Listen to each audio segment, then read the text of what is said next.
සුබ දවසක් දයාබර දරුදරියනි. අදත් අපි ආර්ථික විද්‍යාව විෂයේ තවත් නිපුණතාවක උපනිපුණතාවක් කතා කරගෙන යන්නේ.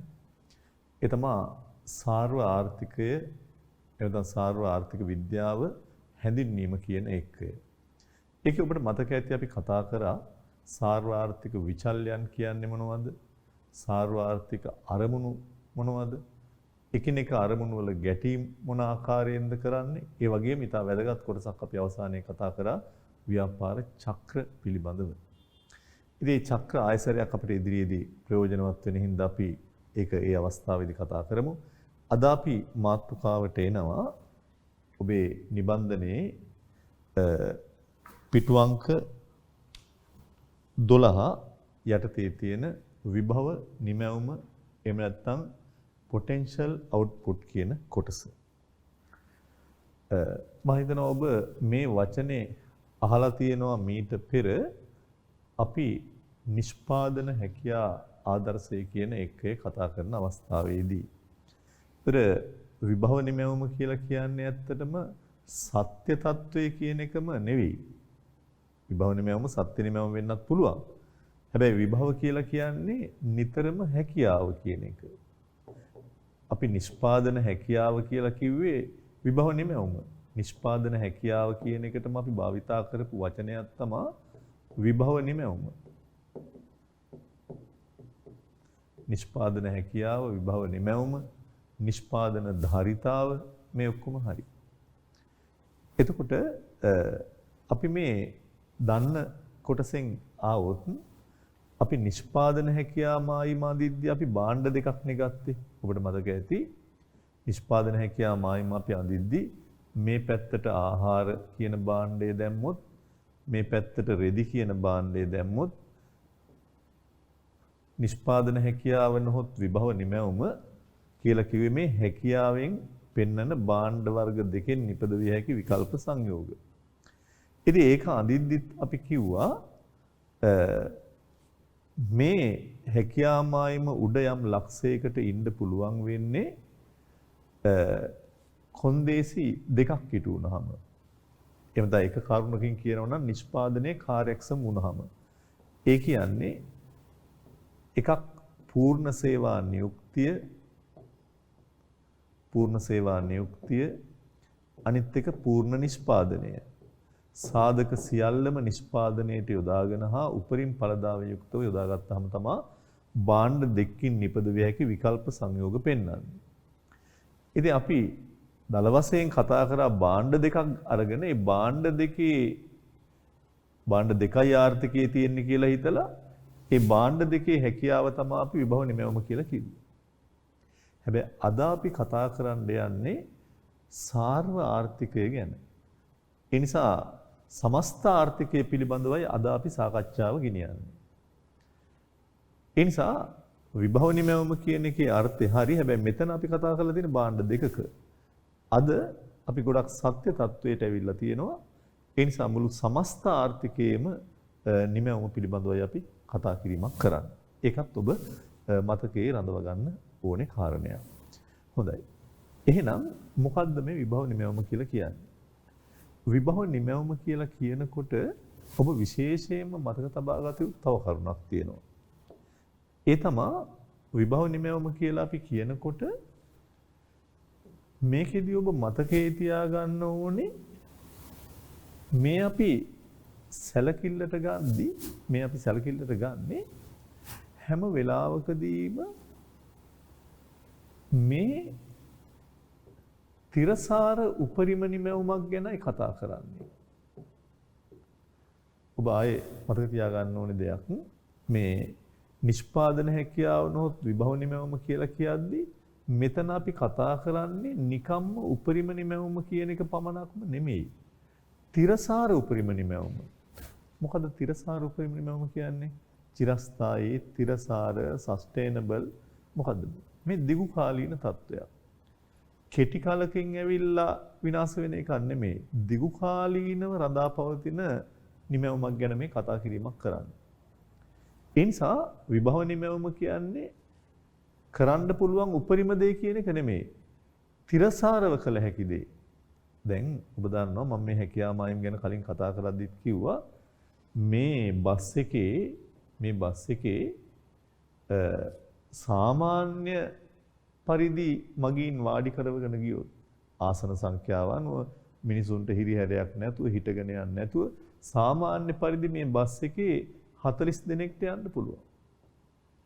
හැබැයි එකකින් කියන්නේ 40ට වඩා පටවන්න බෑ කියලා. ෆුට්බෝඩ් එකේ දාගෙන මිනිස්සු වටේ එල්ලගෙන හිටගෙන එක සීට් එකේ දෙන්න වාඩි වෙනවා තුනක් වාඩි වෙලා මේකේ සමහර විට 60ක් දාන වෙලාවලුත් තියෙනවා. හැබැයි මේක තමයි උපරිම. හැබැයි මේක තිරසාර නෑ. දිගු කාලීනව බස් එකේ හැමදාම එහෙම ගොඩාක් මිනිස්සු පටවගෙන යන්න බෑ. බස් එකට ඒ කාලෙකදී කැඩිලා යනවා, ෆුට්බෝඩ් බිම ගෑවෙනවා, ප්‍රශ්න ගොඩයි. ඒ නිසා රටකත් මේ විභව නිමැවුම කියලා කියන්නේ නිකම්ම උපරිම ගාන නෙමෙයි. තිරසාරව ලබා ගන්න පුළුවන් උපරිම නිමැවුම. තිරසාරව පවත්වාගෙන යන්න පුළුවන් උපරිම නිමැවුම. එහෙනම් ඒක මතක තියාගන්න ඕනේ. මම ආයෙසරයක් ඔබට කිව්වොත් මේ හැකියා මායිමින් අපි මෙච්චර කල් කතා කරා භාණ්ඩ දෙවර්ගයකින් නිපද විය හැකි විකල්ප සංයෝග.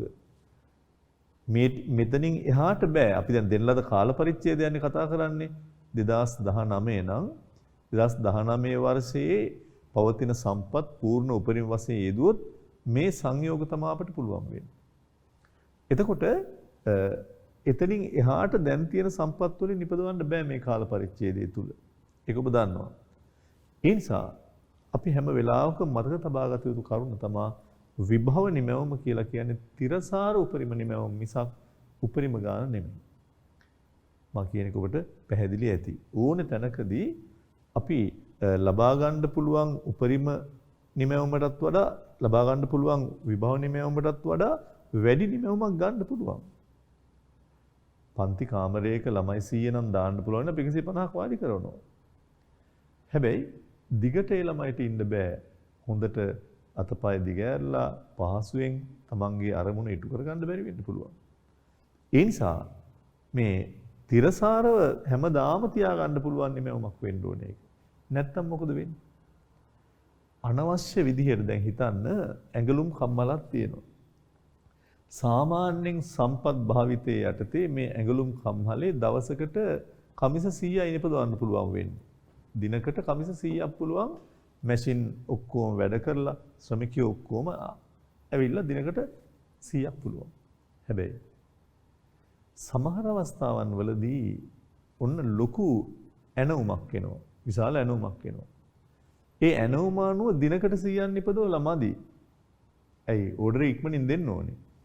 ඒ හින්දා මේ අයට කියනවා සේවකයන්ට උඹලා රෑත් වැඩ කරලා මැෂින් නවත්තන්න නැතුව වැඩ කරලා සර්විස් නොකර වැඩ කරලා උඹලා පුළුවන් තරම් දවසකට 200 ගානේ හදන්න ඕනේ. සාමාන්‍ය භාවිත තත්ත්වයේ යටතේ හොඳට වැඩ කරොත් දිනකට 100යි. රෑත් වැඩ කරලා මිනිස්සු වෙහෙසිලා වැඩ කරලා මැෂින් මේ නවත්තන්න නැතුව වැඩ කරලා දිනකට 200ක් ගන්න පුළුවන්. හැබැයි මේක හැමදාම කරන්න බෑ. මිනිස්සු නිදි මරාගෙන මැෂින් සර්විස් නොකර යන්න බෑ. එතකොට මොකද වෙන්නේ? ඒතරොන්න ශ්‍රමිකයන්ට ඉල්ලුම් වැඩි වෙනවා, වැටුප් වැඩි වෙනවා, ව්‍යවසායකයෝ ලාභ වැඩියෙන් ගන්න උත්සාහ දරනවා, දිගු කාලීනව තියාගන්න බැරි තත්ත්වයක් ඒක.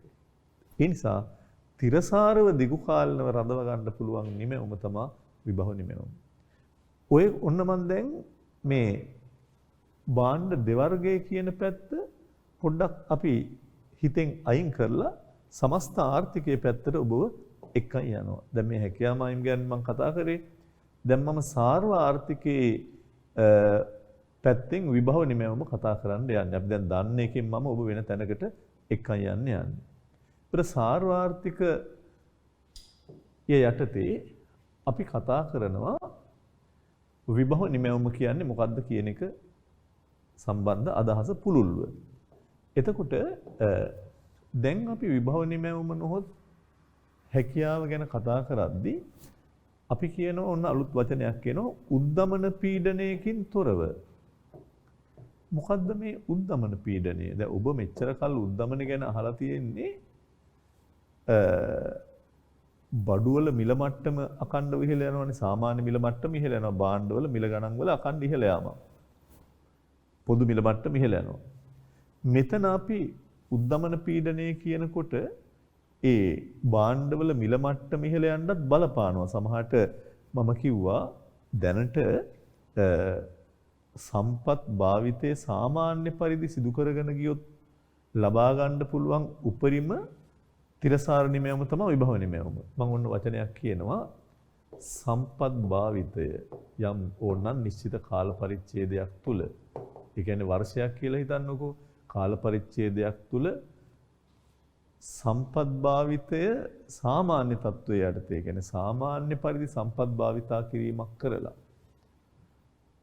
ඒ කියන්නේ බස් එකේ අනවශ්‍ය විදිහට සෙනඟ පුරවගෙන නෙමෙයි, ඇඟලුම් කම්හලේ අනවශ්‍ය විදිහට මැෂින් ක්‍රියාත්මක කරලා නෙමෙයි, සාමාන්‍ය සම්පත් භාවිතයේ යටතේ සාමාන්‍ය විදිහට සම්පත් භාවිතා කරලා ලබා ගන්න පුළුවන් තිරසාර උපරිම නිමැවුම තමයි විභව නිමැවුම කියලා කියන්නේ. සම්පත් අනිසි විදියට උපයෝජනය කරන්නෙත් නැතුව, සම්පත් අඩුවෙන් භාවිතා කරන්නෙත් නැතුව, සම්පත් සියල්ලම සාමාන්‍ය භාවිත තත්ත්වයේ යටතේ සම්පත් ඔක්කොම අපි පාවිච්චි කරනවා. උපරිම ඵලදායෙන් පාවිච්චි කරලා සාමාන්‍ය භාවිත තත්ත්වයේ යටතේ ලබා ගන්න පුළුවන් තිරසාර උපරිම නිමැවුම. මම මේ ගොඩාක් දේවල් විස්තර කරන්නේ ඔබ හොඳටම මේ ගැන දැනන් ඉන්න ඕනේ. මං කියවනේ දැන් හැකියාමයි මම ආයෙ ගත්තොත් මං කියවනේ හැකියාමයි මේ දකුණු පැත්තෙත් නිපදවන්න පුළුවන්. හැකියාමයි මේ දකුණු පැත්තට යන්න අපට කියන්නේ විභව නිමැවුමට වඩා වැඩි නිමැවුමක් සමහර විට අනිසි විදිහට භාවිතා කරලා ගන්න පුළුවන් වෙයි. ඒ නිසා මෙතෙන්දී අපි සාකච්ඡා කිරීම කරන්නේ හැම වෙලාවකම තියෙන සම්පත් සාමාන්‍ය භාවිත තත්වයටත් වඩා වැඩියෙන් භාවිතා කරලා අපේ විභව නිමැවුමටත් වඩා වැඩි නිමැවුමක් ගන්න පුළුවන්. මම කිව්වා බස් එකේ අනවශ්‍ය විදියට සෙනඟ වැඩි කරොත් දිගු කාලීන නෑ හැබැයි. ඇඟලුම් කම්හලේ අනිසි විදියට ශ්‍රමිකයෝ දාලා වැඩ කරාම දිගු කාලීනව මැෂින් තියාගන්න හැකියාවක් නෑ. ඒ නිසා දැන් ගොවිතැනක වුණත් කන්නකට එහෙනම් දැන් අවුරුද්දකට කන්න දෙකක්දී වැඩ කරනවා. මේකට කන්න 3-4ක් වැඩි කරලා දැම්මොත් සමහරට පස්සේ සාරවත් බව අඩු වෙනවා. ඒ වගේ දේවල් වෙන්න පුළුවන්. ඒ නිසා ඔබ විශේෂයෙන් මතක තියාගන්න ඕනේ අනවශ්‍ය විදිහට අපේ විභව නිමැවුමටත් වඩා වැඩියෙන් නිෂ්පාදනය කරන්න යාම තුළ ශ්‍රමිකයන්ගේ වැටුප් මට්ටම වැඩි වෙලා, ව්‍යවසායකයන්ගේ ලාභ වැඩි වෙලා විශාල උද්දමනකාරී තත්ත්වයක් නැති වෙන්න පුළුවන්. ඒ නිසායි අපි කියන්නේ උද්දමන පීඩනයකින් තොරව රටේ මිල මට්ටම ගොඩාක් ඉහළ යාමේ ප්‍රවණතාවයකින් තොරව මේ තියෙන සම්පත් උපරිම ආකාරයෙන් භාවිතා කරලා සාමාන්‍ය සම්පත් භාවිත තත්ත්වයට යටතේ කියලා කියන්නේ ඒක ලබා ගත හැකි තිරසාර උපරිම නිමැවුම. මේකට අපි කියනවා පූර්ණ සේවා නියුක්ති නිමැවුම් මට්ටම කියලා. පූර්ණ සේවා නියුක්ති නිමැවුම් මට්ටම. පූර්ණ සේවා නියුක්ති නිමැවුම් මට්ටම තමයි අපි විභව නිමැවුම කියලා කියන්නේ. එතකොට දැන් ඔබේ සටහන තුල මේ මං කියපු කාරණා ටික ඇතුළත් කරගත්තා නම් හොඳයි. මුලින්ම හඳුන්වනවා විභව නිමැවුම යනු ආර්ථිකයක සම්පත්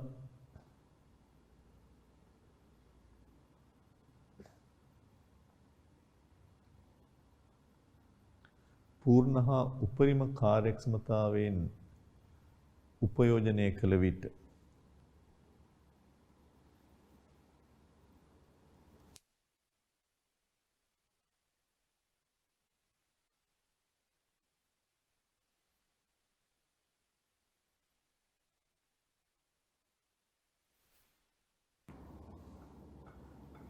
උද්දමන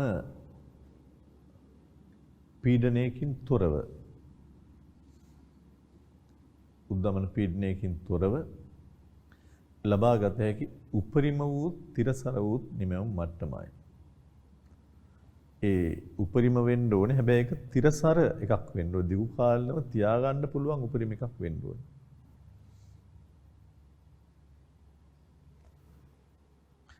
යටින් තවත් ඔබට ඒක පැහැදිලි කිරීම කරනවා. ඒ සටහන ඔබ ළඟ තියෙනවා. උද්දමන පීඩනයකින් තොර වාර්ථකයට නිපදවිය හැකි තිරසාර නිමැවුම් මට්ටම. එතන උද්දමන පීඩනයක් කියන්නේ අනවශ්‍ය විදියට සාධක භාවිතා කරලා වියදම් වැඩි වෙලා මිල මට්ටම් ඉහළ යන්නේ නැතුව පවත්වා යන්න පුළුවන් නිමැවුම. විභව නිමැවුම යනු උපරිම නිමැවුම නොව. දැන් මං කියවනේ අපිට 100ක් නිපදවන්න පුළුවන් වුණත් ඇඟලුම් කම්හලේ සමහර විට අධික ලෙස මේ සාධක පාවිච්චි කරලා 150 200කුත් පුළුවන්. හැබැයි 150 200 කියන්නේ නෙමෙයි මේ කියන්නේ. උපරිම එක නෙමෙයි තිරසාරව පවත්වාගෙන යන්න පුළුවන් උපරිම නිමැවුම කියන එක. ඒක full employment level කියලාත් කියනවා පූර්ණ සේවා නියුක්ති මට්ටම විදිහට සලකනවා. විභව නිමැවුම තීරණය වන්නේ ආර්ථිකයක සතු සම්පත් සම්භාරය. දැන් ඔබ දන්නවා හැකියාමායිම හැකියාව තීරණය වෙන්නේ කොච්චර සම්පත් තියෙනවද, ඵලදාව කොච්චරද, තාක්ෂණය කොච්චරද. ඒවා මත. ඉතින් ඒවා වර්ධනය වෙන්නේ බොහොම හිමින්. දැන් ඔබ දන්නවා මේ රටක ශ්‍රම බලකාය වර්ධනය වෙන්නේ නැහැ එක රැයකින්. රටක ප්‍රාග්ධනය එක රැයකින් වැඩි වෙන්නේ නැහැ. ඒ නිසා ව්‍යවසායකයෝ එක දවසට බිහි වෙන්නේ නැහැ. ඒව බොහොම හිමින් වෙනස් වෙන්නේ. ඒවා ඵලදායිතාව වෙනස් වෙන්නේ බොහොම හිමින්. ඒ නිසා ස්ථාවර වේගයකින්. ඒ නිසා මේ දිගු කාලීන උපනතිය නිතරම කියන්නේ ඔබ දන්නවා හැකියාමායි මැසුරෙන් තුම් මේවා ඉගෙන ගත්තා හොඳටම ඔබ නිෂ්පාදන හැකියාමායිම දකුණට විතැන්වීම යොදනකොට දැන් මේ පැත්තේ සහල් නම් මේ පැත්තේ ආයුධ නම් මේ 2015 හැකියාමායිම නම් මේක දකුණට විතැන්වීමක් වෙද්දී ඒක ගොඩාක් කාලයකට පස්සේ විතැන්වීමක් වෙන්නේ. ඒතර 2020 22 බොහොම හිමින් මේක යන්නේ. ඉතින් ඒ නිසා මේ විභව නිමැවුම වැඩි වෙන්නේ බොහොම හිමින්. ඒතර ඒ වැඩිවීමට අපි කියනවා ආර්ථික වෘද්ධිය. ඒ නිසා මේ දිගු කාලීන උපනතිය එවත් ආර්ථික වෘද්ධිය පෙන්눔 කරන්නේ මේ විභව නිමැවුම ඔස්සේ. මේ හැකියාව ඔස්සේ. එතන ඔබ තව දෙයක් දැනන් ඉන්න ඕනේ. දැන් මේ මං කතා කරේ විභව නිමැවුම ගැනනේ. මේ කතා කරේ විභව නිමැවුම. ඒ වගේම ඒ අපේ හැකියාව. හැබැයි සත්‍ය නිමැවුම සමහර වෙලාවට විභව නිමැවුමට වඩා වැඩි වෙන්නත් පුළුවන්. එහෙම වෙලාවට තමයි අපි කියන්නේ උද්දමන පීඩනයක් තියෙනවා කියලා. සමහර අවස්ථාවලදී විභව නිමැවුමම රටේ සත්‍ය නිමැවුම වෙන්නේ නැහැ. සම්පත් ඔක්කොම භාවිතා නොවුනහම සත්‍ය නිමැවුම විභව නිමැවුමට වඩා අඩු වෙන්න පුළුවන්. මෙන්න මේ විභව නිමැවුමයි සත්‍ය නිමැවුමයි අතර තියෙන මේ පරාසයට අපි කියනවා නිමැවුම් පරතරය කියලා. නිමැවුම් පරතරය. ඒ නිසා ඔබ හොඳට දැනගන්න ඕන දෙයක් තමයි විභව කියන්නේ අපේ හැකියාව ආර්ථිකයේ පූර්ණ සේවා නියුක්ති මට්ටම සම්පත් ඔක්කොම සාමාන්‍ය භාවිත තත්ත්වයට යටතේ පාවිච්චි කරොත් උද්දමන පීඩනයකින් තොරව ලබා ගන්න පුළුවන් නිමැවුම. ඒ නිසා ඒ විභව නිමැවුම සමහර විට සත්‍ය නිමැවුමට වඩා වැඩි වෙන්න පුළුවන්. සමහර විට සත්‍ය නිමැවුමට වඩා අඩු වෙන්නත් පුළුවන්. ඒ පරාසයක් තියෙනවා. ඒ පරාසයට අපි කියනවා නිමැවුම් පරතරය. ඒ නිසා මේ නිමැවුම් පරතරය පිළිබඳවත් අපි යම් දෙයක් දැනගන්න ඕනේ. ඊට යටින් ඔබට සටහන කියනවා ආර්ථිකයේ සැබෑ නිමැවුම විභව නිමැවුමට වඩා අඩු හෝ වැඩි විය හැකිය. සැබෑ නිමැවුම විභව නිමැවුමට වඩා අඩු හෝ වැඩි වෙන්න පුළුවන්. ඒවා නිමැවුම් පරතර ලෙස හඳුන්වනවා. ඊළඟට එනවා output gap එහෙම නැත්නම් නිමැවුම් පරතරය පිළිබඳව. නිමැවුම් පරතරය මම පැහැදිලි කරද්දී ඔබට මීට පෙර සාකච්ඡා කරපු ව්‍යාපාර චක්‍ර කියන කොටස ඇසුරෙන් මම පැහැදිලි කරන්න උත්සාහ දරනවා. ඔබට මතක ඇති අපි ව්‍යාපාර චක්‍ර කරනකොට මේ කවුරු හරි ව්‍යාපාර චක්‍ර කියන කොටසට සම්බන්ධ වුනේ නැත්නම් පහුගිය එකේදී මේකෙදි හොඳට අවබෝධ කරගන්න පුළුවන්. මේ පැත්තේ අපි යෙදුවේ කාලය. සිරස්සක්සේ අපි යෙදුවේ මූර්ත නිමැවුම. ඔබ මතක ඇති මේ වගේ අපි හිමීට වර්ධනය වෙන රේඛාවක් ඇඳා ඒක තමයි විභව නිමැවුම. විභව නිමැවුම. ඒ වගේම සත්‍ය නිමැවුම තමයි ව්‍යාපාර චක්‍ර ඇසුරෙන් අපි පැහැදිලි කරේ නිතරම සත්‍ය නිමැවුම මේ ආකාරයෙන් දෝලණය වෙවි තමයි යන්නේ. ඒ කියන්නේ උච්චාවචනය වෙනවා. මොකක් අනුව කියලාද අපි කිව්වේ? ආර්ථිකයේ සමස්ත නිමැවුම. ආර්ථිකයේ සමස්ත ඉල්ලුමානුව සමාහාර ඉල්ලුම කියලා අපි දැන් ඉස්සරහට ඒක විස්තර කරනවා. පුජ්‍යලයෝ ව්‍යාපාර රජය කරන ඉල්ලුම පදනම් කරගෙන භාණ්ඩ සේවවල තියෙන ඉල්ලුම පදනම් කරගෙන ඉල්ලුමානුව නිමැවුමේ වෙනස්කම් ඇති වෙනවා. ඒතර මේක තමයි සත්‍ය නිමැවුම.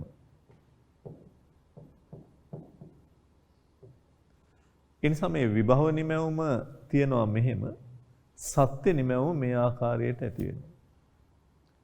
ඒ නිසා මේ සත්‍ය නිමැවුම සුමට ලෙස මේ විභව නිමැවුමත් එක්ක යන්නේ ඒක දෝලණය වෙනවා උච්චාවචන නයිසර්ගික එහෙම නැත්නම් නිසඟ ලක්ෂණයක් විදිහටයි අපි හැම වෙලාවකම හැඳින්වීමක් කරන්නේ. එතකොට මේ අතරතුර මොකක්ද එහෙමනම් අපි කතා කරන්නේ නිමැවුම් පරතරය කියලා. නිමැවුම් පරතරය කියලා කියන්නේ මේ සත්‍ය නිමැවුමයි විභව නිමැවුමයි අතර තියෙන වෙනස කියලා මම ඔබට කිව්වා. දැන් සමහර තැන් තියෙනවා ඔබට පේනවා ඇති මේ බලන්න මේ වසරේදී මෙතන යම් වසරක් තියෙනවා කියන්නකෝ මේ වසරේදී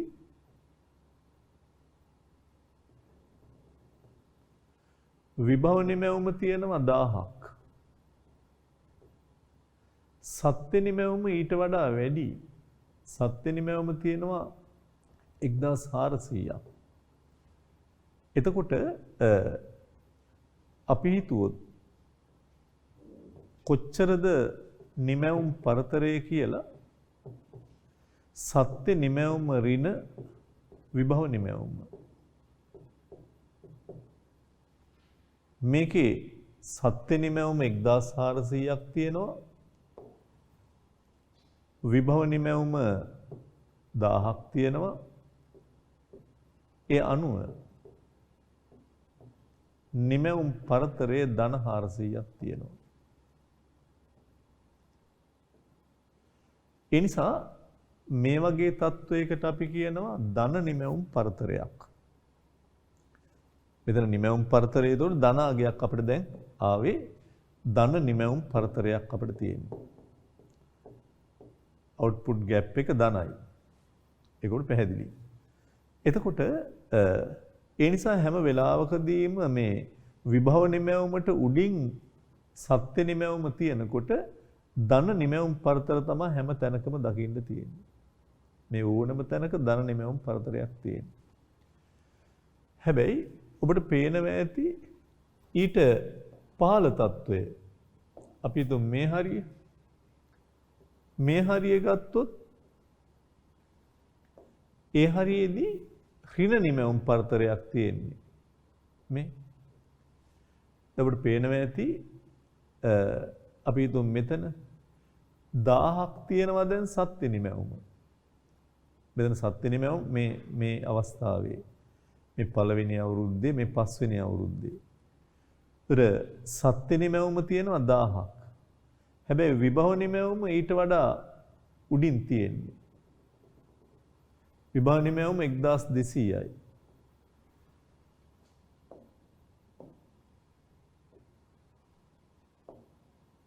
විභව නිමැවුම 1200යි. ඒ අනුව අපිට පේනවා ඇති විභව නිමැවුම 1200යි. සත්‍ය නිමැවුම 1000යි. නිමැවුම් පරතරය 1000න් 1200ක් ඍණ 200යි. ඒ නිසා ඔබට පැහැදිලිව පේනවා මම මේ කියපු දේවල් නිතරම සත්‍ය නිමැවුම විභව නිමැවුමට වඩා වැඩි නම් ධන නිමැවුම් පරතරයක් තියෙනවා. මේ හරි ධන නිමැවුම් පරතරයක්. සත්‍ය නිමැවුම විභව නිමැවුමට වඩා අඩුයි නම් ඍණ නිමැවුම් පරතරයක් තියෙනවා. හොඳයි. එතකොට මේකට තව නම් දෙකක් අපි පාවිච්චි කරනවා. මේ ධන නිමැවුම් පරතරයට අපි කියනවා උද්දමනාත්මක පරතරය. ඍණ නිමැවුම් පරතරයට අපි කියනවා ප්‍රතිගමනාත්මක පරතරය කියලා. උද්දමනාත්මක පරතරය සත්‍ය නිමැවුම වැඩි විභවයට වඩා සත්‍ය නිමැවුමට වඩා විභව නිමැවුම වැඩි වෙනකොට එතෙන් දෙන්නේ හැම වෙලාවකදීම ඍණ නිමැවුම් පරතරයක් ඒ කියන්නේ ප්‍රතිගමනාත්මක පරතරයක් විදිහට. ඒ නිසා මේ ගැනත් ඔබ අවබෝධයේ තිබිය යුතු කොටසක්. හැඳින්වීම ලියා ගන්න පුළුවන්. නිමැවුම් පරතරයේ යනු ආර්ථිකයක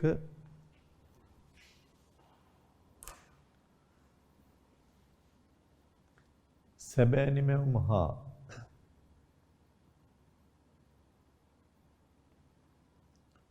විභව නිමැවුම හෙවත්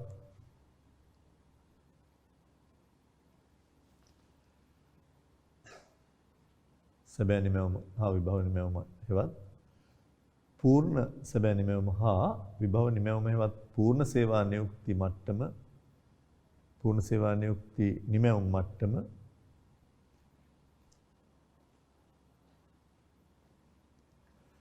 පූර්ණ සේවා නියුක්ති නිමැවුම් මට්ටම අතර පවත්නා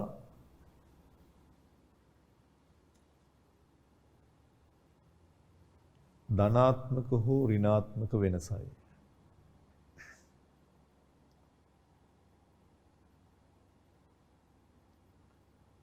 ධනාත්මක හෝ ඍණාත්මක වෙනසයි.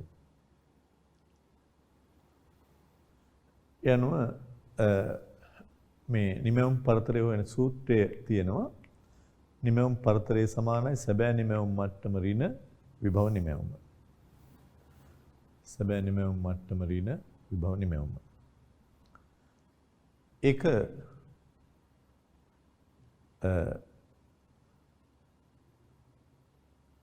අපිට මේ ප්‍රස්තාරය මගින් පැහැදිලි කිරීමක් කරන්න පුළුවන්. ප්‍රස්තාරය ඇසුරෙන් මම ඔබට පැහැදිලි කිරීම කරා. අපි මේ එක එක තත්වයක් අපි විග්‍රහ කරොත්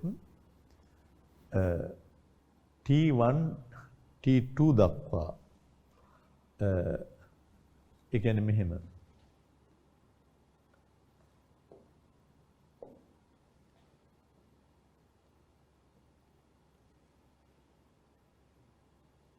මේ විභව නිමැවුම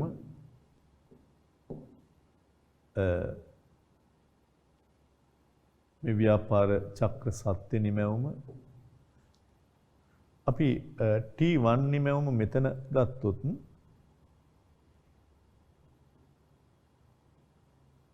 T1 මේ නිමැවුම නෙමෙයි කාලය T1 කියන්නේ කාලය මේ පැත්තේ කාලය තියෙන්නේ මේ පැත්තේ නිමැවුම තියෙන්නේ T1 කියන වර්ෂයේ හරි යම් අවස්ථාවේ හරි මෙතන සත්‍ය නිමැවුම විභව නිමැවුම සමානයි. T2 වලත් එහෙමයි.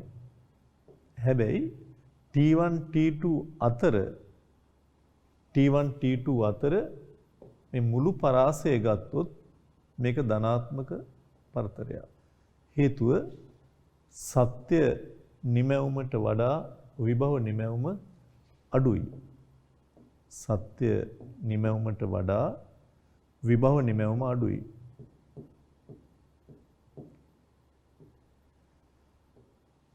ඒ නිසා ධන පරතරයක් මෙතන දකින්න තියෙන්නේ. උද්දමනාත්මක පරතරයක්. ඊළඟට T2 නැවත T3 කියන කොටස ගත්තොත් මෙතන ගත්තොත් ඔබට පේනවා ඇති සත්‍ය නිමැවුමට වඩා නිතරම විභව නිමැවුම වැඩි. විභවයක වැඩි. සත්‍යයකට වඩා විභවයක වැඩි. ඒ වගේ වෙලාවක සත්‍යයකින් විභවයක අඩු කරාම ඍණාගයක් කියන්නේ ඉස්සෙල්ලා මම ඔබට පැහැදිලි කරා. ඒ නිසා මේ T2 T3 අතර හැම වෙලාවකදීම ප්‍රතිගමනාත්මක පරතරයක් එබඳ ඍණ නිමැවුම් පරතරයක් තමයි දකින්න තියෙන්නේ. ඒක තමයි ඔබට මේ ප්‍රස්තාරයෙන් පැහැදිලි වෙන්නේ. ලියා ගන්න පුළුවන් ඔබට T1 T2 දක්වා සැබෑ නිමැවුම විභව නිමැවුමට වඩා වැඩි හින්දා පරතරය ධනයි. නිෂ්පාදන සම්පත් ඒවැ සාමාන්‍ය උපයෝජන අනුපාතයේ ඉක්මවලා මම කිව්වේ අර නිතරම සාමාන්‍ය භාවිත තත්ත්වයේ යටතේ නෙමෙයි සම්පත් තියෙන්නේ. සම්පත් අධික ලෙස උපයෝජනය කරගෙන යොදාගෙන මං කිව්වේ බස් එක්ක අනවශ්‍ය විදිහට සෙනඟ පුරවගෙන එහෙම නැත්නම් ඇඟලුම් කම්හලක විශාල නියම සාමාන්‍යයෙන් නිපදවන්න පුළුවන් ගානට වඩා වැඩිපුර ශ්‍රමය ප්‍රාග්ධනය යොදාගෙන කරන නිමැවුම. නිමැවුමක් ගන්න පුළුවන්. හැබැයි ඒක තිරසාර නෑ. අකණ්ඩව යන්න බෑ. එසේ කිරීමට උත්සාහ කළොත් මොකද වෙන්නේ? ඉහළ වැටුප් ඔන්න උද්දමන ඇති වෙන තැන්. ඉහළ වැටුප් කියන්නේ වියදම් වැඩි. ඒතන මිල මට්ටම වැඩි වෙනවා. ලාභ සඳහා ලාභ වලට ව්‍යවසායිකව පෙළඹෙනවා. ශ්‍රමිකයෝ ඉහළ වැටුප් පිල්ලනවා. මේ තරගයක හැමෝම නිරත වෙනකොට රටේ උද්දමනේ වේගවත් වෙනවා. එබැවින් මෙවැනි ධන නිමැවුම් පරතරයක් උද්දමනීය පරතරයක් කියලා අපි හැඳින්වීමක් කරනවා. ඊළඟට අපි අද ප්‍රස්තාරයට අනුවම ආයත් විස්තර කරනවා. T2 T3 දක්වා ගත්තොත් සැබෑ නිමැවුම විභව නිමැවුමට වඩා අඩුයි. විභවයක වැඩි. ඍණ පරතරයක් තියෙන්නේ. නිෂ්පාදන සම්පත් පූර්ණ වශයෙන් උපයෝජනය කරගත නොහැකිව දැන් අපි හැකියා මායිමක වුණත් අපි දන්නවා මේ විභව නිමැවුම සත්‍ය නිමැවුම ඇතුලේ සම්පත් ඔක්කොම උපයෝජනය කරගෙන නැහැ. ඒ නිසා එවැනි අවස්ථාවක විභව නිමැවුමට වඩා පාලින් සත්‍ය නිමැවුම තියෙන්නේ. සත්‍යයෙන් විභවයක අඩු කරොත් සත්‍යයක අඩුයි විභවයක වැඩි. සත්‍යයෙන් විභවයක අඩු කරොත් ඍණ උත්තරයක් එන්නේ. ඍණ නිමැවුම් පරතරයක් තියෙන්නේ. ඒක අපි කියනවා ප්‍රතිගමනීය පරතරයක් කියලා. ඒකත් ඔබේ සටහනේ සම්පූර්ණයෙන් විස්තරයක් තියෙනවා. සමහර වෙලාවට මේ සත්‍ය එකයි විභව එකයි සමානයි. මේ මෙතෙන්දි සමානයි මෙතෙන්දි සමානයි. එතන නිමැවුම් පරතරය ශූන්‍යයි. එතන නිමැවුම් පරතරයක් නැහැ. ඒ නිසා ඊළඟ කොටසත් ඔබට ලියා ගන්න පුළුවන් T1 හෝ T2 හෝ T3 හිදී. ඒ ඕනම තැනකදී සැබෑ නිමැවුම විභව නිමැවුමට සමාන හින්දා නිමැවුම් පරතරයක් නැහැ. ඒ වෙලාවේ තමයි අපි පූර්ණ සේවා නියුක්ති නිමැවුම් මට්ටමේ ආර්ථිකයේ පසු වෙනවා කියලා අපි කියන්නේ. ඒ වෙලාවේ පූර්ණ සේවා නිමැවුම් මට්ටමේ ආර්ථිකය පසු වෙනවා.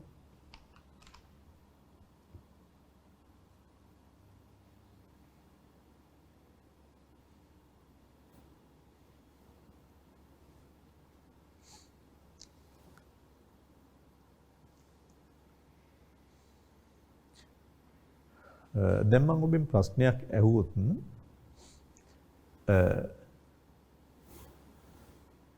මේ ආර්ථිකයක කෝකද මේකෙන් හොඳ කියලා උද්දමනාත්මක පරතරයේද හොඳ ප්‍රතිගමනාත්මක පරතරයේද හොඳ කියලා මම ප්‍රශ්නයක් ඇහුවොත් මොකක්ද ඔබ දෙන උත්තරේ? දැන් මේ ධන පරතරයක් මේ හරිය ඍණ පරතරයක්. එතකොට මේකෙන් කොයි එකද හොඳ කියලා ඇහුවොත් උත්තරේ වෙන්න ඕනේ මේ දෙකම හොඳ නැහැ. සම්පත් අනිසි ලෙස උපයෝජනය කිරීමෙන් උද්දමනකාරී තත්වයන් නැති වෙනවා. සම්පත් ඌන උපයෝජනය කිරීම තුළ හැම වෙලාවකදීම තවදුරටත් ආර්ථිකයේ නිමැවුමක් කරන්න තිබ්බ අවස්ථාව ආර්ථිකයට අහිමි වෙලා යනවා. ඉතින් ඒ නිසා රජයක් හැම වෙලාවකම උත්සාහ දරනවා. එයාගේ ආර්ථික ප්‍රතිපත්ති හදනකොට මෙන්න මේ විභව නිමැවුමට ආසන්න වශයෙන් සත්‍ය නිමැවුම තියාගන්න. ඒකට අපි කියනවා ස්ථායීතාව ඇති කරනවා, සාර්වාර්ථික ස්ථායීතාව ඇති කරනවා කියලා. ආණ්ඩුවක් නිතරම රජයක් උත්සාහ දැරීමක් කරනවා. එයාගේ සාර්වාර්ථික ප්‍රතිපත්ති සකස් කරනකොට මේ විභව නිමැවුමට සත්‍ය නිමැවුම බොහොම ආසන්න කර ගැනීම සඳහා. ඒ කියන්නේ මේ දැඩි උච්චාවචනයන් නොවි පුළුවන් තරම් ආර්ථිකයේ ස්ථායීතාව කියන එක රැක ගැනීම කියන අරමුණ. ඒ නිසා ඒක ඔබට වැදගත්. ඒකත් යටින් කියලා තියෙනවා.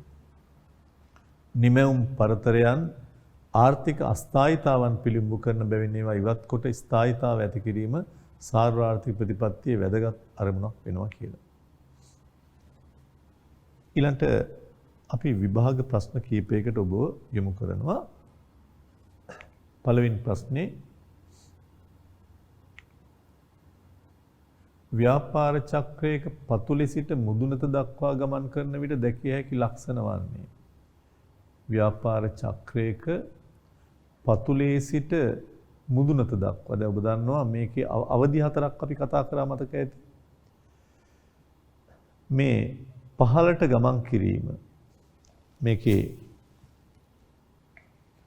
පහළට ගමන් කිරීමක් වෙනවා නම් මෙහාට ඒක අපි කියව පසුබැස්මක්. මෙතන පතුල කියන්නේ ප්‍රසාරණ අවධිය පටන් ගන්න තැන මේ පතුල. ඊට පස්සේ ප්‍රසාරණය වෙනවා. මේ මුදුනට. එතකොට අපෙන් අහනවා මේ පතුලේ සිට මුදුනට දක්වා ගමන් කරන විට පතුලේ ඉඳලා මුදුනට දක්වා ගමන් කරන විට දැකිය හැකි ලක්ෂණ වන්නේ කියලා. ඒතර පතුලේ ඉඳලා මුදුනට යනකොට උඩ පේනවා ඇති මේ හරියේ තියෙන ඍණ පරතරයක්. මේ හරියේ තියෙන ධන පරතරයක්. රොබින් අහනවා උත්තර කීපයක්.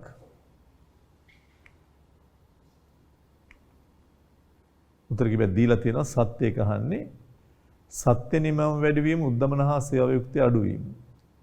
ඇත්තටම සත්‍ය නිමවමේ වැඩිවීමක් වෙනවා. ඒක පැහැදිලිනේ. මෙතන ඉඳලා මෙතෙන්ට යනකොට පතුලේ ඉඳලා මුදුනට යනකොට මේ පතුල මේ මුදුන සත්‍ය නිමවම වැඩි වෙනවා ඉහළට. සත්‍ය නිමවම වැඩි එක හරියි. එහෙනම් සත්‍ය නිමවම වැඩිවීම කියන එක තමයි උත්තරේ එන්නේ. සත්‍ය නිමවම වැඩිවීම. සත්‍ය නිමවම වැඩිවීම. සත්‍ය නිමවම වැඩිවීම. විභව නිමවම වැඩිවීමක් වෙන්නේ නැහැ. ඒක ගැන කතා කළ යුතු නැහැ. මේ උත්තර පහෙන් මේ හතරේ තියෙනවා සත්‍ය නිමවම වැඩිවීම කියන උත්තරේ. මොකද්ද වෙන්නේ එතකොට? සත්‍ය නිමවම වැඩි වෙනකොට ඔබට කියනවා සේවා වියුක්තිය අඩු වෙනවා. සේවා වියුක්තිය අඩු වෙනවා කියන එක හරි ඇත්තටම සේවා නියුක්තිය නිමවම වැඩි වෙනකොට සේවා නියුක්තිය වැඩි වෙනවා. ඒතර දැන් සේවා නියුක්තිය අඩු වීම කියන එක වැරදි. සේවා නියුක්තිය අඩු වෙන්නේ නැහැ නේ. සේවා නියුක්තිය වැඩි වෙනවා වියුක්තිය අඩු වෙනවා. ඒතර මේකේ වැරදි උත්තරයක් තියෙනවා. සේවා නියුක්තිය අඩු වීම කියන එක. සේවා නියුක්තිය උද්දමනේ වැඩි වෙනවා. සේවා නියුක්තිය වැඩි වෙන එක හරි. ඒතර උද්දමනය කියලා උද්දමන පරතරය කියලා උද්දමනය කියලා කියන්නේ මිල මට්ටම ඉහළ යන එක. ඒ නිසා අපිට උත්තරේ විදියට ගන්න පුළුවන් වෙන්නේ මේක. කොහොමදත් මේක අපි ගන්න නැහැ කිව්වා. මේකේ සත්‍ය නිමවම වැඩිවීම, විභව නිමවම වැඩිවීම සහ උද්දමනයේ අඩුවීම. ඒතර මේක වැරදි උද්දමනයේ අඩුවීම නිසා. ඒ නිසා වඩා හරි උත්තරේ තුන්වෙනි උත්තරේ. ඒක ටිකක් පරිස්සමෙන් ඔබ කියවලා උත්තරේ ගන්න ඕනේ. සත්‍ය නිමවම වැඩිවීම, සේවා නියුක්තිය උද්දමනයේ වැඩිවීම. ඊළඟ දෙවෙනි ප්‍රශ්නෙට අපි එනවා ව්‍යාපාර චක්‍රයක ප්‍රසාරණාත්මක අධ්‍යයනයේදී සිදුවීමට බොහෝ සෙයින් ඉඩකඩ ඇත්තේ. ඉතින් ප්‍රසාරණාත්මක අවධිය ඔබ දන්නවා. ප්‍රසාරණාත්මක අවධිය කියන්නේ ඉහළ යන අවධිය. ඒතර පතුලේ ඉඳලා උඩට යන අවධිය. එතකොට ඒ අධ්‍යයනයේදී බොහෝ විට සිදු වෙන්නේ මොකක්ද කියලා අහනවා. ඒතර සේවා වියුක්තිය අඩු වෙනවා. සේවා වියුක්තිය අඩු වෙනවා කියන කතාව පැහැදිලි. මූර්ත දේශීය නිෂ්පාදිතයත් ඉහළ යනවා. මම හිතනවා උත්තරේ පළවෙනි එකේම තියෙනවා. මූර්ත දල දේශීය නිෂ්පාදිත ඉහළ යාම සේවා වියුක්තිය අඩු වීම. කියන්නේ සේවා නියුක්තිය වැඩි වෙනවා. ඊළඟ ප්‍රස්තාරයක් දීලම තියෙනවා ඔබට උපනති සහ සැබෑ වෘද්ධි මාර්ගය රූප සරහණෙන් දක්වනවා. මේක වෘද්ධි උපනති කියලා අපි කතා කරන්නේ විභව නිමවමේ වෙනස්කම්. සැබෑ වර්ධනය. මේකේ y සිට z දක්වා ගමන් කරද්දී දක්නට ලැබෙන තත්ත්වය මොකක්ද කියලා අහනවා. මෙතන ඉඳලා y සිට z දක්වා යන්නේ. y වල ඉඳලා z දක්වා යනවා. ප්‍රසාරණයක් තියෙන බව පැහැදිලි. ඒතර පසුබැස්මක් නෙමෙයි. දැන් මේ හරිය ඉඳලා කොහොම මේක තිබුණොත් ඇතර මේක ප්‍රසාරණ අවධියක්. වයසට ඉසඩ දක්වා යනකොට සත්ත්ව නිමැවුම වැඩි වෙනවා, සේවා නියුක්තිය වැඩි වෙනවා, මිල මට්ටම් ඉහළ යනවා. ඒ ඔක්කොම තියෙනවා. ඒතර මොකක්ද අපිට ගන්න තියෙන උත්තරේ? ඒතර එකක් ව්‍යාපාර චක්‍රේ ප්‍රසාරණ අවධියක් තියෙන්නේ. එහෙනම් මේ දෙකම ගන්න බෑ. මේක ගන්නත් බෑ. එහෙනම් ප්‍රසාරණයක් වෙනවා. නිමැවුම් පරතරය ඍණද ධනද කියලා ඔබෙන් අහනවා. නිමැවුම් පරතරය ඔබට පේනවා ඇති මේ හැම තැනකම වයිවල ඉඳලා ඉසඩ දක්වා යනකොට නිමැවුම් පරතරය ධන මේ විභව නිමැවුමට වඩා සත්ත්ව නිමැවුම් වැඩි. ධන නිමැවුම් පරතරයක් තියෙනවා. ඒ නිසා අපිට ගන්න තියෙන්නේ තුන්වෙනි උත්තරේ. තුන්වෙනි පිළිතුර.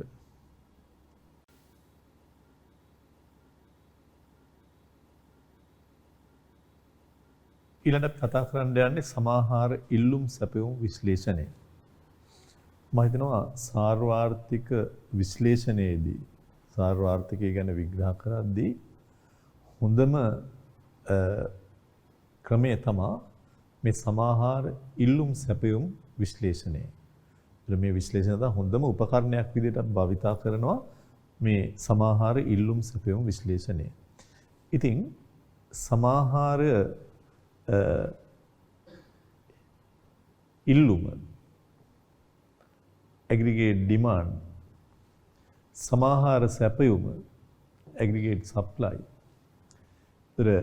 මේ දෙකෙන් තමයි සාර්වාර්ථික සමතුලිතය තීන්දුව වීමක් වෙන්නේ. ඒකෙදි මෙතන නියම වෙන්නේ රටේම පොදු මිල මට්ටම. අපි වෙළඳපොළක නම් ඉල්ලුම සැපයුම ගැන කතා කරද්දී නියම වුණේ මිල කියන කාරණේ. දැන් මෙතන තියෙන්නේ පොදු මිල මට්ටම. ඉල්ලුම සැපයුමේදී අපි කතා කරේ එක භාණ්ඩයක ඉල්ලුම සැපයුමනේ බටර් වල ඉල්ලුමයි බටර් වල සැපයුමයි. බටර් මිල. හැබැයි මෙතන කතා කරන්නේ එක භාණ්ඩයක මිල නෙමෙයි රටේම සමස්ත මිල මට්ටම. මෙතන කතා කරන්නේ රටේම සමස්ත ජාතික ආදායම. ඒ නිසා හැම වෙලාවකදීම මෙතන ජාතික ආදායම් මූර්ත නිමැවුම මේ තියෙනවා. මෙතන මිල මට්ටම තියෙනවා. ඒ නිසා මේ සමස්ත ආර්ථිකය පිළිබඳව කරන විශ්ලේෂණයේදී තාම වැදගත් උපකරණයක් තමයි මේ සමාහාර ඉල්ලුම් සැපයුම් විශ්ලේෂණය කියන එක. ඒ තුල හැම වෙලාවකදීම සමතුලිත අවස්ථාවේදී රටේ මිල මට්ටම කොහොමද නිමැවුම කොහොමද කියලා තීන්දුව වීමක් වෙනවා. ඒ නිසා මේක ඉල්ලුම පැත්තෙන් වගේම සැපයුම පැත්තෙන් මේ ආර්ථිකය විස්තර කරන්න විශ්ලේෂණය කරන්න ඉතාමත් වැදගත් උපකරණයක්. ඉස්සල්ලාම අපි එනවා ඒක මම හිතනවා පැහැදිලි වෙනවා සාර්වාර්ථික විශ්ලේෂණය සඳහා යොදාගත හැකි ප්‍රධාන උපකරණයක් වශයෙන් සමාහාර ඉල්ලුම් සැපයුම් විශ්ලේෂණය ගොඩනගන්න පුළුවන්. එයින් සමාහාර ඉල්ලුම හා සමාහාර සැපයුම් මගින් සමතුලිත පොදු මිල මට්ටම හා සමතුලිත ජාතික ආදායම තීරණය වෙනවා. ඒ නිසා මේ විශ්ලේෂණයේ ඉල්ලුම් පාර්ශවයේ මෙන්ම සැපයුම් පාර්ශව ප්‍රවණතාවද පුරෝකථනය කරන්න පුළුවන් විශ්ලේෂණ මාධ්‍යයක් විදියටයි අපි සලකන්නේ. ඉස්සෙල්ලාම අපි එනවා සමාහාර ඉල්ලුම aggregate demand AD. මේක කෙටියෙන් අපි E කියන සංකේතයෙන්ුත් හඳුන්වනවා.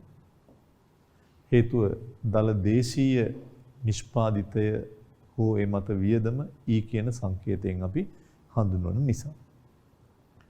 එතකොට ඔබට මතක ඇති අපි ඕනනම් තවදුරටත් විස්තර කරොත් ඔබට මතක ඇති වියදම් ප්‍රවේශයේ යටතේ අපි දල දේශීය නිෂ්පාදිතය කොහොමද හෙව්වේ කියලා. පෞද්ගලික පරිභෝජනය C. ඊට පස්සේ රජයේ පරිභෝජනය G. දල ආයෝජනය I. ඊළඟට මේ ටික එකතු කරාම ඔබට මතක ඇති ආවා දලදේශීය වියදම. දලදේශීය වියදම. ඊට පස්සේ gross domestic expenditure. ඊට මේකට අපි ගැලපුවා සුද්ධ අපනයන.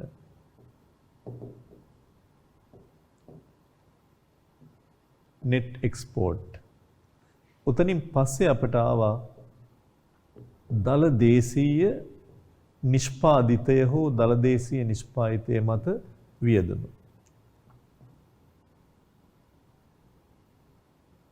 GDP.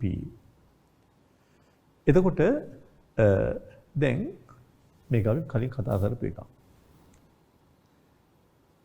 මෙන්න මේ දල දේශීය නිෂ්පාදිතය සඳහා අපේක්ෂා කරන මුළු ඉල්ලුම. දැන් ඔබ දන්නවා ඉල්ලුම කියන්නේ වර්තමාන තත්වයක්ම නෙමෙයිනේ අපි අපේක්ෂාවක් ගැන කතා කරන්නේ. අනාගතය ගැන කතා කිරීමක් කරන්නේ. සැලසුම් කරන ලද තත්වයක් පිළිබඳව අපි කතා කිරීමක් කරන්නේ. ඒ හින්දා මේ නිමැවුම ගන්න ආර්ථිකයක ඉන්න විවිධ කාරක සැලසුම් කරනවා. පරිභෝජන භාණ්ඩවලට කුටුම්බයෝයි රජයයි ඉල්ලනවා. පරිභෝජන භාණ්ඩ සඳහා මේ අය ඉල්ලනවා. එතන කුටුම්බාංශය රජය මේ දෙගොල්ලම ඉන්නවා.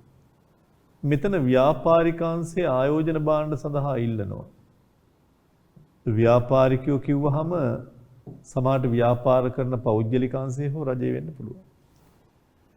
විදේශිකයෝ අපේ භාණ්ඩ වලට ඉල්ලනවා. මේ නිමැවුමට අපේ දේශීය නිෂ්පාදනයේ මත පිටරට අය ඉල්ලනවා. ඒ කියන්නේ අපි අපනයන කියන එක.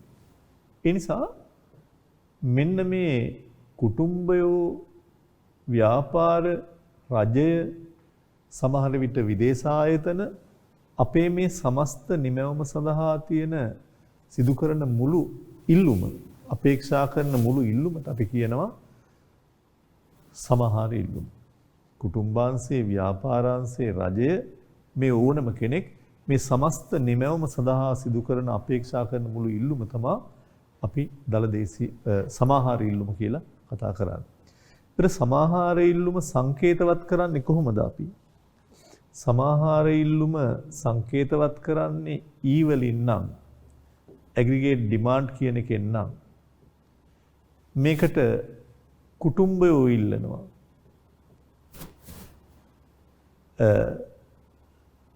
පරිභෝජන භාණ්ඩවලට ඒත් එක්කම රජය ඉල්ලනවා. ව්‍යාපාරිකයෝ ඉල්ලනවා. ඊට අමතරව විදේශිකයෝ ඉල්ලනවා. එන සමස්ත ඉල්ලුම නොහොත් සමාහාර ඉල්ලුම කියන එක හැදෙන්නේ අපේක්ෂිත අපේක්ෂා කරන බලාපොරොත්තු වෙන සූදානම් වෙන ඉල්ලුම හැදෙන්නේ C ධන G ධන I ධන NX කියන කොටස් වලින්. එහෙනම් අපි එක ලියාගමු මෙහෙම. සමාහාර ඉල්ලුම යනු කිසියම් කාල පරිච්ඡේදයක් තුල සමාහාර ඉල්ලුම යනු කිසියම් කාල පරිච්ඡේදයක් තුල කුටුම්බ නිෂ්පාදන ආයතන රජය විදේශ රටවල් යන සියලුම අංශ විසින් පැවතිය හැකි විවිධ මිල මට්ටම් වලදී හේතුව ඔබ දන්නවා මේ අක්ෂයේ අපි දාන්නේ සමාහාර ඉල්ලුම අදිද්දි මිල මට්ටම. මම ඉස්සලත් කිව්වා. මේ පැත්තේ තමයි අපි නිමැවුම දාන්නේ. මූර්ත නිමැවුම. එහෙනම් විවිධ මිල මට්ටම් වලදී මිලට ගැනීමට සැලසුම් කරන ලද භාණ්ඩ හා සේවා ප්‍රවාහයේ අගයයි. කොච්චරක් ඒ මිල මට්ටම් යටතේ අය ප්ලෑන් කරනවද සැලසුම් කරනවද කියන එක. ඒක ඔබට ලියා ගන්න පුළුවන්. සමාහාර ඉල්ලුම යනු කිසියම් කාල පරිච්ඡේදයක් තුල කුටුම්බ නිෂ්පාදන ආයතන රජය සහ විදේශ රටවල් යන සියලුම අංශ විසින් පැවතිය හැකි විවිධ මිල මට්ටම් වලදී මිලට ගැනීමට සැලසුම් කරන ලද භාණ්ඩ සේවා ප්‍රවාහය අගය. නැතහොත් කිසියම් කාල පරිච්ඡේදයක් තුල ආර්ථිකයක් විසින් නිපදවන භාණ්ඩ සඳහා වැය කරන්න සැලසුම් කරලා තියෙන. ඒව ගන්න කොච්චරක් සල්ලි සූදානම් කරගෙන ඉන්නවද? සමාහාර වියදම ලෙස හැඳින්වෙන්නේද මේ අය? මේ AD මගින් සංකේතවත් වෙනවා. E කියලත් කෙටියෙන් කියනවා. ඒකේ ප්‍රධාන වශයෙන් සංරචක හතරක් තියෙනවා C I G NX. පෞද්ගලික පරිභෝජනය C, ආයෝජන වියදම I, රජයේ මිලදී ගැනීම G, සුද්ධ අපනයන NX.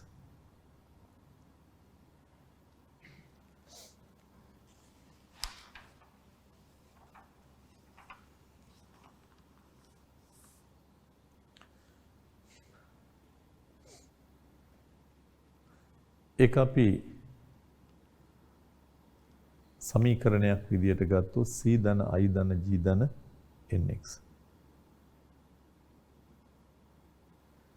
C ධන I ධන G ධන NX. දැන් ඔබට මේකට අදාළ සමාහාරීල්ලුම් වක්‍රය කර්ව් එක අඳිද්දී ඔබ දන්නවා එක අක්ෂයකට සිරස් අක්ෂයට අපි ගන්න මිල මට්ටම. තිරස් අක්ෂයේ මූර්ත දලදේශීය නිෂ්පාදිතය අතර තියෙන සම්බන්ධය තමයි ගන්න. එහෙනම් සිරස් අක්ෂයට ඔබ ගන්න ඕනේ මිල මට්ටම. ජාතික ආදායම එහෙම නැත්නම් මූර්ත ජාතික නිෂ්පාදිතය කොයි එක ගත්තත් කමක් නැහැ. ඒ අනුව ඉල්ලුම් වක්‍රයේ වමේ සිට දකුණට පහළට බෑවුම් වෙනවා. P1 මිල මට්ටමේදී Y1 නිමැවුමක් තියෙනවා. ඔබේ නිබන්ධනය අපි පිටු අංක 16 කතා කරන්නේ දැනට.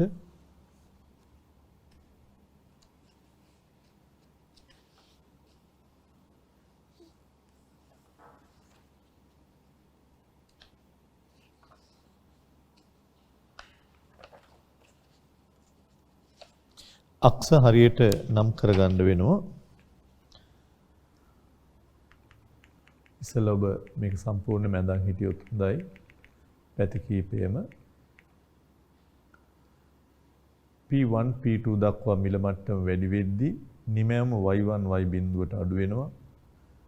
මිල මට්ටම අඩු වෙද්දී නිමැවුම වැඩි වෙනවා.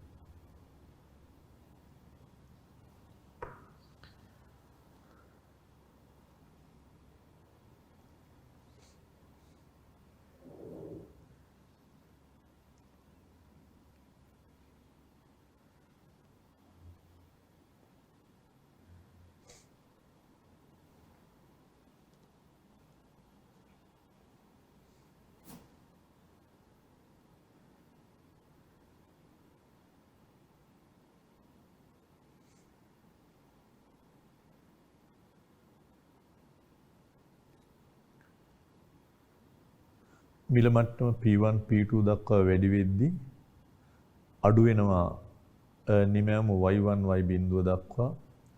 මිල මට්ටම P1 P බිඳුව දක්වා අඩු වෙද්දී නිමැවුම Y1 Y2 දක්වා වැඩි වෙනවා. ඒක ඔබට යටින් හිස්තැනේ ලියා ගන්න පුළුවන්.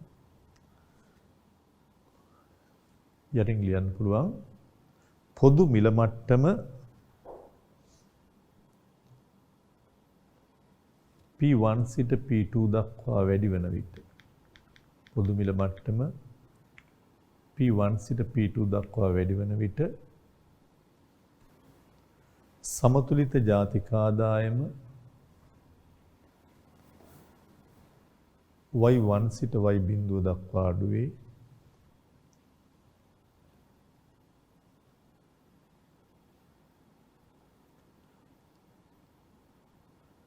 පොදු මිල මට්ටම P1 සිට P බිඳුව දක්වා අඩු වන විට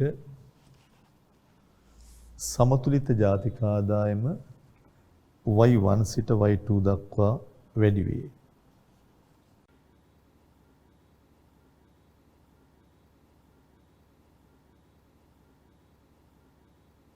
පොදු මිල මට්ටම P1 සිට P බිඳුව දක්වා අඩු වන විට සමතුලිත ජාතික ආදායම Y1 සිට Y2 දක්වා වැඩි වේ.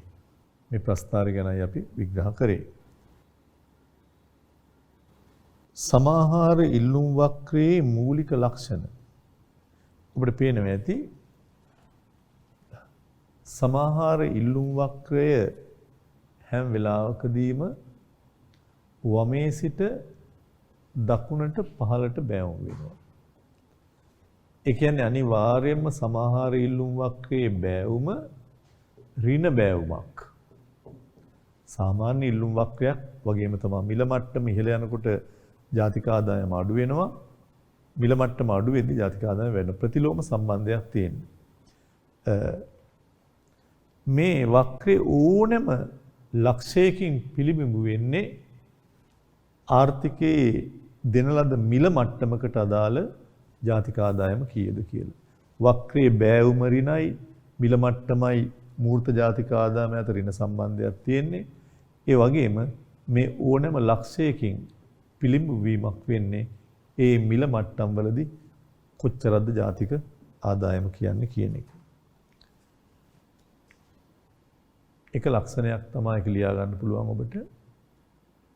සමාහාර ඉල්ලුම් වක්‍රය ඉහළ සිට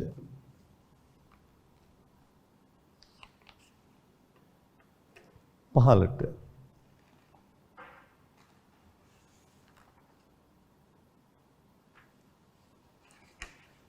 වරන් ඇතුලේ ඍණ වරන් වහලා බෑවුම් වේ. ඒ ඍණ බෑවුමක් තියෙනවා. ඊට හේතු වන්නේ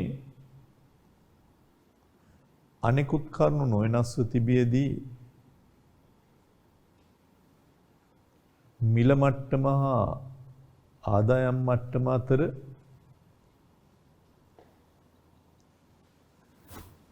ප්‍රතිලෝම සම්බන්ධතාවක් පැවතීමයි.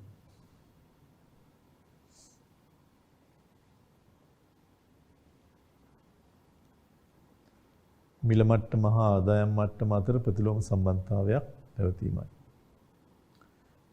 ඊළඟ දෙවෙනි ලක්ෂණෙත් කියනවා ඒ තමා සමාහාර ඉල්ලුම් වක්‍රයේ ඕනෑම ලක්ෂයක් මගින් නිරූපණය වන්නේ දෙන ලද මිල මට්ටමකට අදාළ සමතුලිත මූර්ත ජාතික ආදායම වේ.